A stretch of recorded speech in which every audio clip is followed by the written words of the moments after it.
Mr. Greg Barclay, thank you so much for agreeing to do this interview with us. It's a pleasure, Ryan. It's nice to talk to you. Congratulations on your post being elected chairman of the International Cricket Council. Thank you. When did you get the news and how did it feel when you got the news to be elected ICC chairman? Well, to be perfectly honest, given the time zones involved, I woke up at about 4 o'clock in the morning, my time, yesterday, and looked at my phone, and I saw that I'd received quite a few texts and WhatsApp messages. So I thought something may have been up, and the one that I actually saw first was one from Earl Eddings, who's the chair of Cricket Australia, just saying well done. So I thought something must have happened overnight. So I jumped into my emails and found the email that had come out from Dubai, from the independent assessor, to give us the voting numbers. So yeah, that's how I found out yesterday morning, 4 a.m, the pitch black here in Auckland.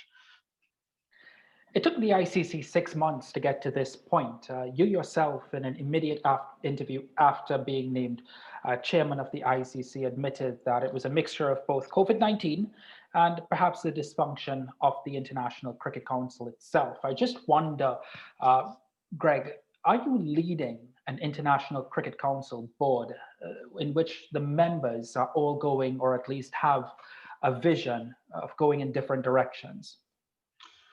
At the moment, I do think that there's a little bit of a vacuum. As I've said in the media over the last 24 hours, we're working through a strategic planning process which has been probably underway for the best part of 2 to 3 years. I think that we're close to getting that to a conclusion. I think that we need to do that once we understand what the strategy is for the ICC, a strategy for global cricket. I think that will help to unify the board, because we'll understand what it is that we're trying to do, what we're trying to achieve, when we're trying to do it. That will give us a common purpose, a common vision, and that should then, with hopefully some leadership and direction, should enable us all to move forward in the same direction. Do you have a particular priority number one, priority number two, that you go into this job with? Well, I think, yes, certainly my first priority is to get that strategic plan completed, because then, as I say, everybody should understand what it is that we're trying to achieve over the coming few years. Clearly, as part of that strategy, we need to get a governance structure that will reflect whatever it is that the strategy requires us to do. So I think that we need to push through with a governance review, which is actually in train at the moment, but lacks a bit of shape because we don't quite know what our strategy is. And then alongside that, and not behind it, but alongside and as part of that, what we also need to do is to build a world events cycle that is actually going to be very reflective of that strategy. So we need that event cycle, one, to give certainty from a cricketing point of view, so that the members and the players and the fans know what we've got coming up, and secondly, clearly, that's how we commercialise and drive revenue through the ICC. And it's no secret that a number of members need the help and support, particularly financially, of the ICC. I just wonder, I just wonder, I'm not going to say that you're not a big fan of bilateral, that you're a big fan of bilateral series and not a big fan of world events. But I just wonder, can we, under your chairmanship, see a reduction in world events and go back to more bilateral series? Again, the answer probably lies in that strategy, but the one thing that we all know is that the current cricket calendar is incredibly congested. So we need to be really careful as to how we balance that out. To go back to your first point, Ryan, I don't favour bilaterals over world events or the other way around at all. What I favour is getting a balance that gives us an optimal outcome from a cricketing point of view, and that's the fans, that's certainly the players, that's from a commercial point of view, it's from members' needs and requirements. It's a delicate ecosystem that we're operating in, and we just need to ensure that we've got the balance absolutely right. Bilateral cricket is I've said it a number of times, to me it's the lifeblood that drives cricketing outcomes in individual countries. Countries can only maintain and grow their cricketing fortunes if they're getting regular competition against good teams. They're getting that regularly, and the competition they get has got it's got context, it's got an element of competition, and it's supported by the fans. But that's what drives fan engagement, domestic programs, pathways, high performance programs and pathways, and it ensures that your elite teams are going to be competitive and attractive to your fans and your commercial partners to follow. On the other side, world events. I mean, the ICC runs really good world events, men's and women's. They're well supported, well followed. They're growing. They're incredibly vibrant events. You look at the Women's T20 World Cup this year; it was an amazing event. The final was absolutely incredible. The Men's World Cup last year was an amazing event, not least of all that New Zealand got through to the final. But it was great. And again, as I say, that the ICC funds its operations through revenue generated off the back of those world events, so they are absolutely necessary. But we also know that around that we've got the domestic leagues, so they need to be factored into our thinking. We've got the associate members with their programs, so they need to be getting cricket and meaningful cricket. They need to have the opportunity to qualify for world events, so there's got to be a mechanism and a program to enable that to happen as well. So it's a heck of a lot that needs to be built into this, and underlying that are the players themselves. There is a health and welfare issue at play here. There's only so much play that the cricketers can undertake, and we've got to make sure that we manage those workloads to ensure that our elite athletes are properly catered for. I just wonder if personally you feel there are too many world events right now in the sport. No, I don't. I just think that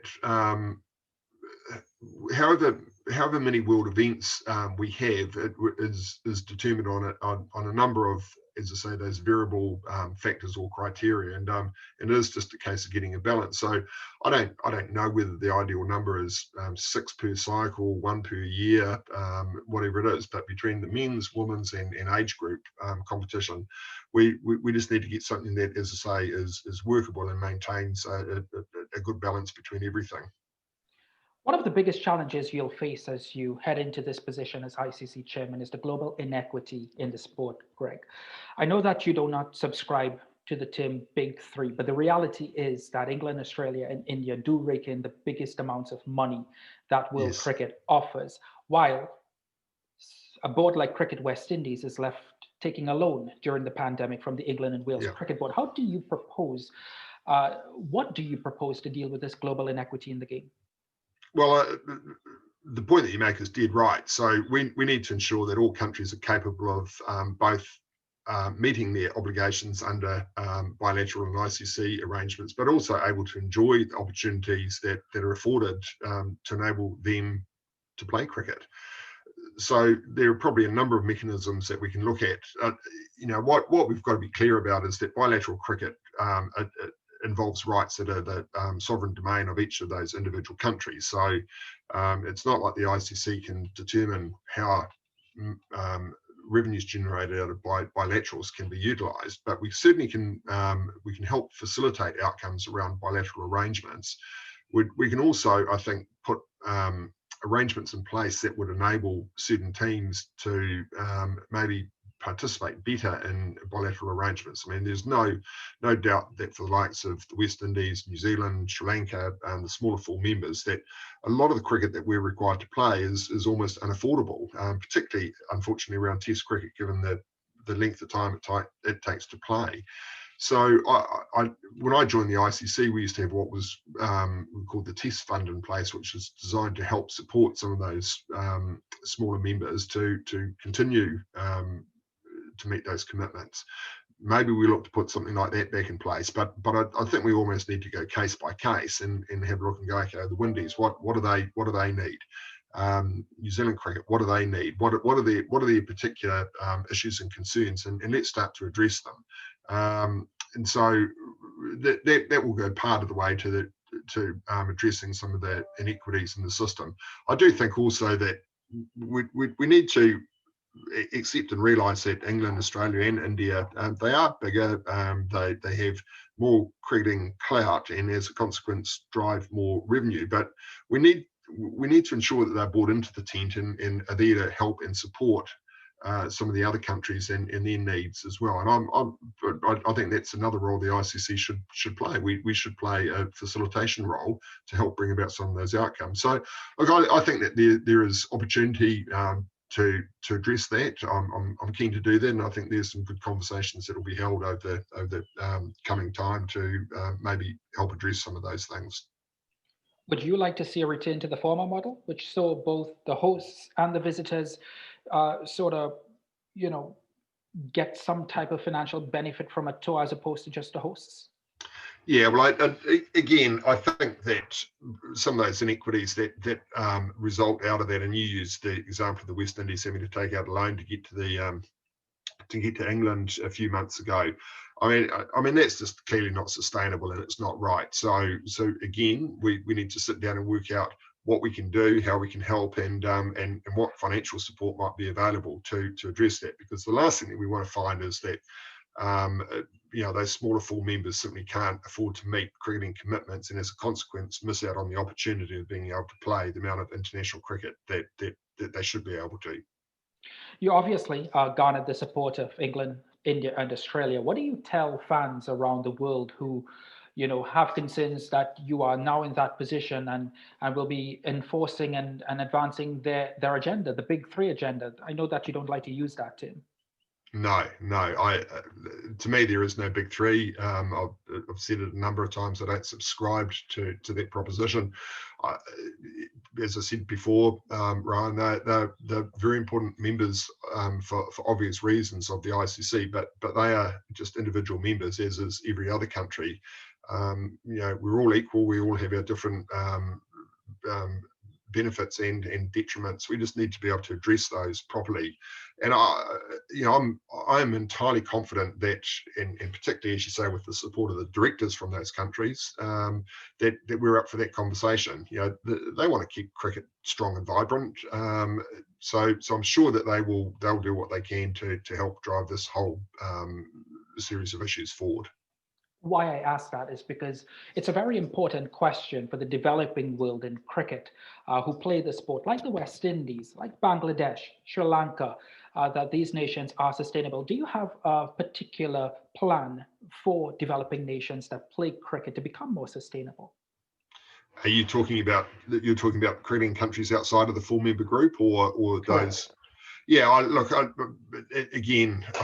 said on a number of occasions that I think that we want to get to a position where we've got 10, 12, 15 teams that can perform in world events on the world stage. At the moment, it's likely that you've got 4 or 5 teams that will produce the winners of world trophies. So absolutely, I think that the game can only grow if in fact we start to look at the next maybe 10 countries and behind the current full member group.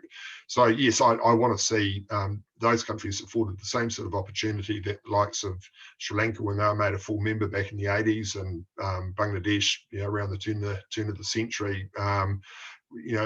There's no doubt that their cricket has improved immeasurably by virtue of the fact that they've been able to play against countries that provide better competition to them. And I think that the same opportunities should be given to those next countries.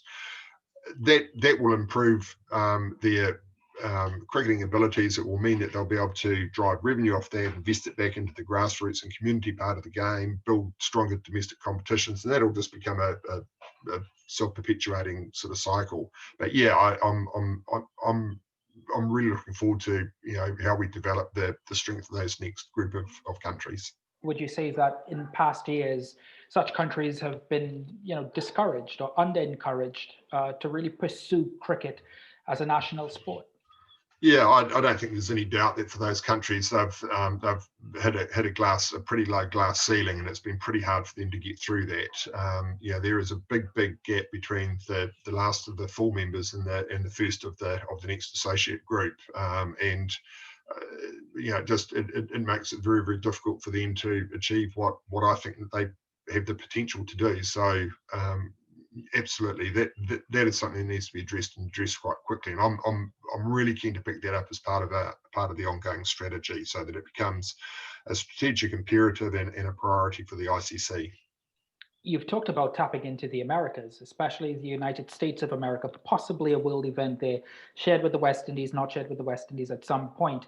Yeah. Under your chairmanship, what is your vision for cricket in the United States of America? Everybody says that this is a huge pool we can tap into, but no chairman or no cricketing body has ever been able to successfully really utilize the American pool. No, you're right. Well, I guess that it has been an ongoing thing, and we shouldn't lose sight of the fact that USA Cricket has been a project with the ICCs for a few years now. So they've got a body up and running to oversee the game across the whole of the USA, with governance structures that hopefully will help reflect that. I'm well aware with Ian Higgins. He was obviously the chief operating officer at the ICC up until a year and a half ago. Is now the CEO of the USA Cricket. He's a good operator. I think that they will drive a lot of programs going forward.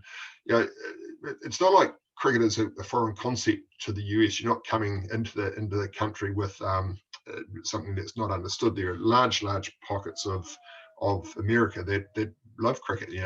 Those with Indian continental Asian backgrounds, West Indian, whatever. So there are huge groups of cricket fans and cricket followers, and probably players in the US. I think we need to accept that it's one of the world's major sports markets. So if cricket wants to grow, then it probably needs to have the USA as part of its growth strategy. So from a priority point of view, and I'm not saying the USA is the only place, it's not the be all and end all, but it is obviously one of the growth priorities. And I don't know whether we get to this in the conversation, but if you look at cricket's opportunity to grow by using multi-sport events, Commonwealth Games, Olympic Games, Pan American Games, whatever, then it would seem logical that getting a foothold in the US would help that cause. And from the men's and women's events, if you look at the 28 Olympics that they're going to be hosted in LA, it seems a very logical place to maybe start to drive that initiative forward. So probably a lot of good strategic reasons for looking at the USA as a growth market. And it's not the worst, obviously, that we've got the West Indies parked on the bottom corner of the US as well. And with your cricketing reputation and credibility, I'm sure that can help drive some outcomes as well. I'm actually glad that you mentioned the Olympics, because a major win for women's cricket to be included in the 2022 Commonwealth Games. How big a priority is it for you for cricket to make it to the Olympic Games? Yeah, it's been. I'm just trying to think. 2 or 3 years ago, it was resolved that the ICC would make a bid for both Commonwealth Games and Olympic participation. Clearly, we've got the woman into the Commonwealth Games was Durban, but now Birmingham. I think that there were a lot of logistical difficulties around Paris, venues and that sort of thing, which probably made it a little prohibitive. But LA seems to be an attainable goal, so it's massively important. One, to showcase the sport, two, to help the growth of the game potentially in the US, but I think most importantly, by being able to participate in multi-sport events like the Olympics, it will help drive sports grant funding out of individual governments, which clearly is going to be of immense benefit to grassroots and community cricket within those countries. It will give them just an added source of revenue, which they otherwise don't get, to help to grow the game. So I just think that it's a massive opportunity, and it has huge potential, and we should be getting on and pursuing it. If cricket does make it to the Olympics, you can add that to another world event. So that will be a whole lot of world events. You've spoken and raised serious concerns about a cluttered cricket calendar. Yep. We're obviously looking towards the cycle of 2023 through to 2031. What would you like that cycle to be? You have serious concerns, not just about the calendar itself, but the calendar's impact on players. Yes, yeah. and you're right. I don't know what the answer is. Well, I guess let's get an invitation to participate in the Olympics and then construct things accordingly. But yeah, it does concern me the amount of cricket that particularly the men's game is requiring the players to participate in, and yeah, it's not long before as the women's game advances and at the speed that it is, that they're going to have similar issues as well. So we need to be acutely aware of, as I say, that the welfare of our athletes. And you know, all the issues that stem from that, you know, issues of integrity, corruption, whatever. So yeah, you know, that needs to be managed, and I think managed very, very carefully. But I just think that the opportunity that's afforded by multi-sport competition is too good to pass up. So it may be that we've got to just move some other things around, and whilst that might have some short-term impact in terms of revenues generated or whatever, I think if we're looking at the big picture here, it just seems to me to be beyond doubt that we should be, as I say, chasing every opportunity to get involved in those events. The regular cricket calendar, though, the regular cricket calendar, uh, would you like to see the players be given a little bit more breathing room? Yes, I would. I mean, it is difficult in a global calendar where you've got a sport that's very climate or seasonal in its application. So yeah, we simply can't run cricket given the way that it's played. You know, in a similar calendar, if we're going to have, you know, a northern southern hemisphere and whatever vagary, that's just the reality that we've got. So yeah, we need to battle our way through that. But yeah, we need to create a bit more space in that, and it may well be that you know, over time a little bit needs to give. At the moment, I'm not too sure what Test cricket might look like moving forward, but there is no doubt that it takes a heck of a lot of time. It's often unaffordable for member countries to participate in that. So maybe that's a bit that gets shaped to create some room. But you know, again, that's all going to be a matter of compromise and balancing throughout that calendar, as I said right at the outset. I mean, leadership is nothing to you, Greg. It's nothing new to you. You've been chairman of the New Zealand Cricket Board. You've also been chairman of the International Rugby League, uh, Yes. both of which you said may be dispensed in the coming weeks. I just wonder, though, you come from New Zealand, roughly the same population as the West Indies. When you know, what lessons can West Indies cricket learn from New Zealand cricket, given the success that New Zealand has? Second right now in the Test rankings, third in the one-day international rankings, just about sixth in the T20 international rankings. What can West Indies cricket learn from New Zealand cricket, given that the numbers pretty much seem to be the same?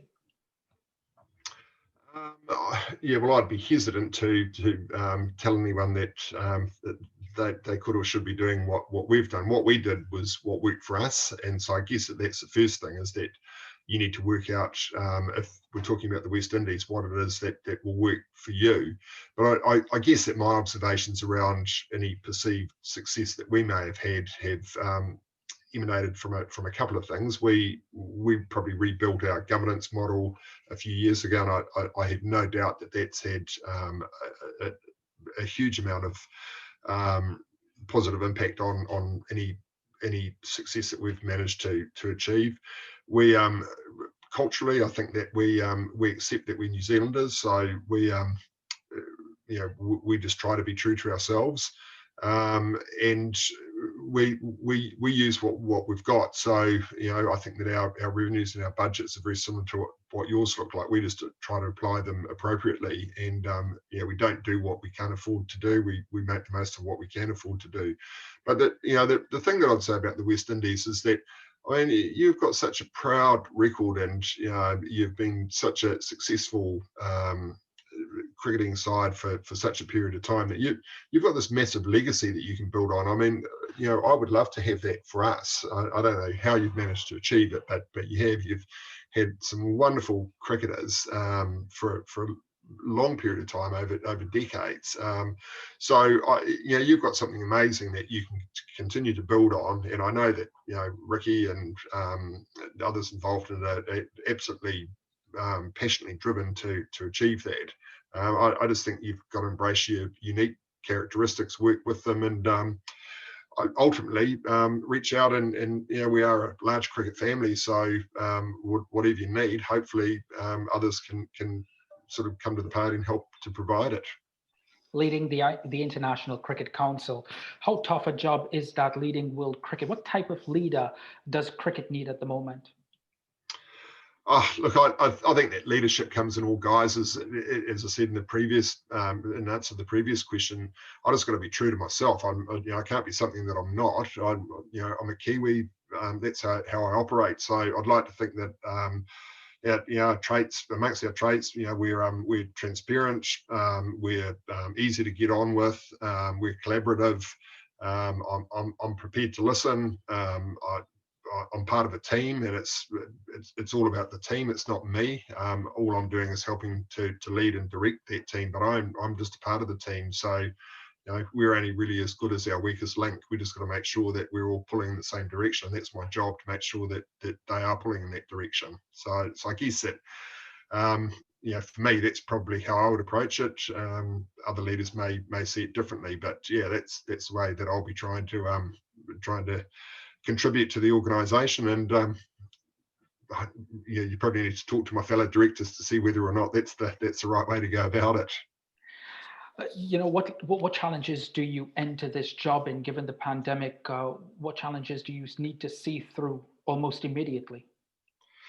Well, the pandemic obviously is a massive challenge, but we know what it is. We've just got to again work with what we've got. I think that the real challenge at the moment is to ensure that we can get cricket played. That the longer that we can't do that, the longer that we're postponing events, the less cricket opportunity that there is member to member, across tournaments or whatever, the harder it's going to get to get all that resurrected. Cricket's like all sports, it's got to be aspirational, so you've got to have people that want to play it. So if they're not seeing it, then you run the risk of them starting to fall away and finding other things to do. And of course, in the professional era, the fact is that we need that cricket content to drive the revenues that we need to invest back into the game. So for me, it really, it's going to be about what it takes to get or to ensure that we're maintaining and continuing cricket. I mean, we're really lucky here in New Zealand at the moment. We're hosting you guys. In fact, got the first T20 starting tomorrow night. So that's, it's been great for us, and you guys have been fantastic in terms of your willingness to travel. You've already done a stint to England. You've come all the way down here now, which is huge. But as I say, the ICC level, we've just got to make sure that we do whatever we can to make sure we've got cricket being played. Greg, I really appreciate your time. Thank you so much for agreeing to do this interview with me. It's an absolute pleasure. Always good to chat.